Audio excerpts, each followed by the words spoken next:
টাকলা ইকবালের মাথা খারাপ হয়ে গেছে ভাই, পাগল হয়ে গেছে। লোকটার মাথা কেরাবেরা দিয়ে গেছে।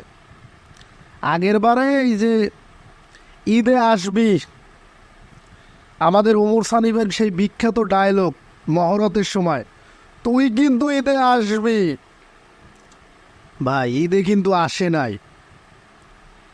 সেই যে সার ডেড বডি কিন্তু ডেডই হয়ে গেছে, ঈদে আসে নাই।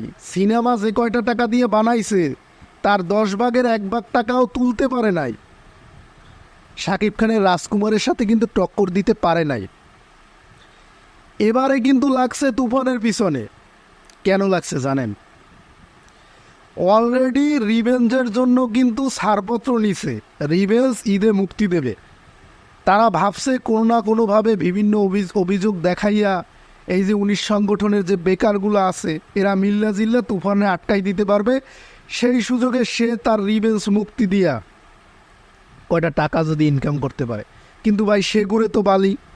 শাকিব খানের তুফান তো আসছে গেছে, সর্বাধিক হল নিয়ে নেবে, অন্য মানুষজন তার ওই বস্তা বস্তা সিনেমা দেখবে না। তো এখন কি হবে? এর জন্য এখন উল্টাপাল্টা কথা বলা শুরু করে দিছে, মাথা খারাপ হয়ে গেছে। তুফানের বিরুদ্ধে নানান অপপ্রচার চালাইতেছে, তুফান এই করছে সেই করছে, তুফান অর্থ পাচার করছে, নানান সমস্যা। মাথা পুরো আউলা জাউলা। আরে ভাই, এই তুফান ইতিহাস করার পরে আপনার মাথায় যে বাকি যে চুল কয়টা আছে সেই চুল কয়টাও অবশিষ্ট থাকবে না। শাকিব খানের সাথে দ্বন্দ্ব হওয়ার পর থেকে শাকিব খানের নামে গালাগালি কুৎসা করিয়েই তো এই আজ পর্যন্ত লাইভলিতে আসছেন। আপনি শাকিবের বিরুদ্ধে কথা বলা বন্ধ করে দেন। একজন ইউটিউবার, একজন সাংবাদিকও আপনার ইন্টারভিউ নিবে না। আপনার ইন্টারভিউ কেন নেয় জানেন? কারণ আপনি শাকিবের বিরুদ্ধে উল্টোপাল্টা কথা বলেন। আর এই ভিউ ব্যবসায়ী কিছু আছে, এরা সেইটার রঙ্গমঞ্চ সাজাইয়া বসে যাতে সাকিবিয়ানরা এই ভিডিওগুলো দেখবে এবং আপনারে গিয়ে গালাগালি করবে। ভাই আপনি যদি আপনার ভিডিওর নিচের কমেন্টগুলো একবার দেখতেন, আপনার যদি ন্যূনতম লজ্জা এবং আপনি কী বলবো আসলে আমার বলার কোনো ভাষা নাই, সেই কমেন্টগুলো যদি দেখতেন তাহলে আর এই ধরনের উল্টোপাল্টা কথা কোথাও কোনোভাবে বলতেন না। ষড়যন্ত্র করে লাভ নাই তো। তুফানের জন্য হল মালিকরা পাগল হয়ে গেছে। তাদের ভাষ্য যত টাকা রেন্টাল নেন লাগুক, তারা তুফানই চালাবে। ভাই আপনার রিভেঞ্জ সেই কয়টা হল পাবে যেই কয়টা হলে তুফান সিনেমা নিজেরা দিবে না। অর্থাৎ সাইড অপোজিটে অনেক হল থাকবে, একটার অপোজিটে অন্যটা। তখন দেখা যাবে যে 2টা হলেই তুফান সিনেমা দিবে না কর্তৃপক্ষ। তখনই আপনার ওইখানে গিয়ে একটা হল পাওয়ার সম্ভাবনা থাকবে। তা দিয়ে 2 পয়সা উঠাইতে পারেন কিনা সন্দেহ।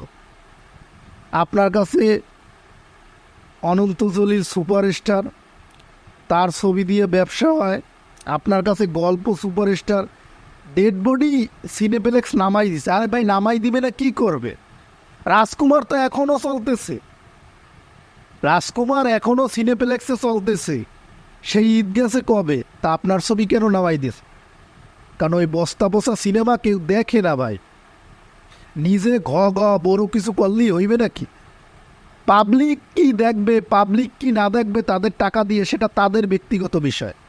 যতই লাফালাফি করেন কাজ হইবে। নিজের সিনেমা নিজে সুপারহিট বানাই দিলে কাজ হইবে। আর এক কাক্কু, সেই কাক্কু হইল জাজ মাল্টিমিডিয়ার আব্দুল আজিজ কাক্কু। সেই জাজ মাল্টিমিডিয়ার আব্দুল আজিজকে পুরো মাথা কেরাবাড়া দিয়ে গেছে। মাথা কেরাবাড়া দেওয়ার কারণ কি জানেন? এবার নাইট বানাইছে কত কোটি টাকা দিয়ে, নিজেরাই বললো 100 কোটি টাকার উপরে এই ছবির বাজেট। ভাই তুলতে পারে নাই, বাজেটের 10 ভাগের 1 ভাগের টাকাও তুলতে পারে নাই। মাথা উড়ে গেছে। শাকিব খান শিডিউল দেয় না, শাকিব খানের সাথে সেই সম্পর্ক নাই।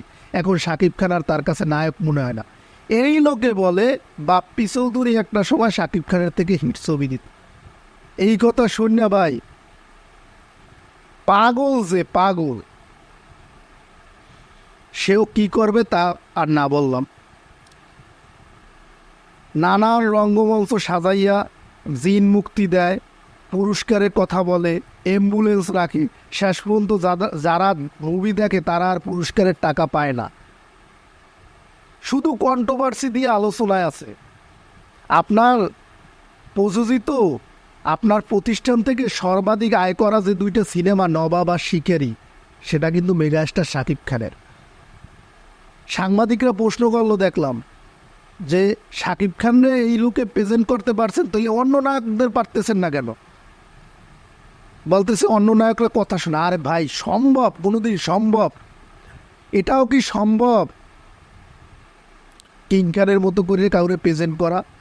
মাথা আউলেই গেলে তো হইবে না ভাই, আপনাদের প্রত্যেকের মাথা আউলাইবে যতক্ষণ না শাকিব খান আপনাদের কাছে ধরা দিবে। আঙ্গুর ফল তো টক, যে পায় না সেই তার বিরুদ্ধে কথা বলা শুরু করে দেয়। আজকে আব্দুল আজিজ সাহেবরা এসে শিডিউল দেখুন না, আব্দুল আজিজ সাহেবই বানাইতে পারে পৃথিবীর সব থেকে বড় সুপারস্টার শাকিব খান। তার কাছে এখন সুপারস্টার বাপ্পি চৌধুরী, তার কাছে রায়হান রাফি সব কিছু, তুফানে নাকি শাকিব খান কিছু না ভাই। তাইলে প্রিয়তমা আর সুরঙ্গ তো একসাথে রিলিজ হয়েছে, সুরঙ্গর পরিচালক তো রায়হান রাফিই ছিল। তো প্রিয়তমা 41 কোটি টাকা ব্যবসা করলো, সুরঙ্গ পারল না কেন? এভারেজ একটা গল্পের মুভি দিয়ে বাংলা সিনেমার ইতিহাসের সব থেকে ব্যবসা সফল সিনেমা হয়েছে, তো সুরঙ্গ পারল না কেন? এইসব চাপাবাজি বন্ধ করেন। এইসব চাপাবাজির জন্যই না আপনাদের সিনেমা ব্যবসা করতে পারে না। কেন জানেন? কারণ এই যে খোসা মারিয়ে কথা বলেন, উল্টাপাল্টা কথা বলেন, এর জন্য সাকিবিয়ানরা কোনো দিনও তার নায়ক ছাড়া অন্য কারো সিনেমা দেখে না। আর এই যে অন্য কারো সিনেমা দেখে না, এর জন্য আর ইন্ডাস্ট্রিতে কোনো হিরো তৈরি হয় না। সাকিবিয়ানরা কোনো দিনও কারো বিরুদ্ধে আগে থেকে লাগে না, যতই গালাগালি করুক, যতই যা কিছু করুক, নিজেরা আগে থেকে কোনো দিনও করে না। আপনারা উস্কাই দেন, আপনারা নানান ধরনের কথাবার্তা বলেন উল্টাপাল্টা, তখন সেইটার প্রতিক্রিয়া স্বরূপ তারা কথা বলে। প্রত্যেকটা ইন্টারভিউ, প্রত্যেকটা হেডলাইন, প্রত্যেকটা ক্যাপশন সাকিবের নাম না নিলে আপনাদের হয় না। কারণ ওই যে হেডলাইনে সাকিবের নামটা দেওয়া থাকবে, এর জন্য সবাই গিয়ে ভিডিওটা দেখবে। আর কিচ্ছু না ভাই, এখনও সময় আছে।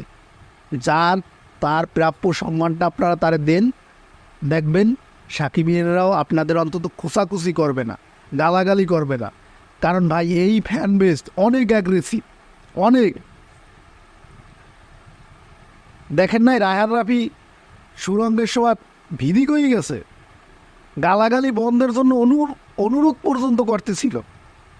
এখন দেখেন রায়হান রাফি ঠিক পদে আইছে, শাকিব খানকে নিয়ে সিনেমা করতেছে, উল্টাপাল্টা কথা বলতেছে না, রায়হান রাফিরে কিন্তু মাথায় তুলে রাখছে। সো সময় থাকতে আপনারাও ভালো হয়ে যান। আর যতই ষড়যন্ত্র করেন, যতই কিছু করেন, কোনো কিছুতেই কোনো লাভ হবে না, ঠিক আছে?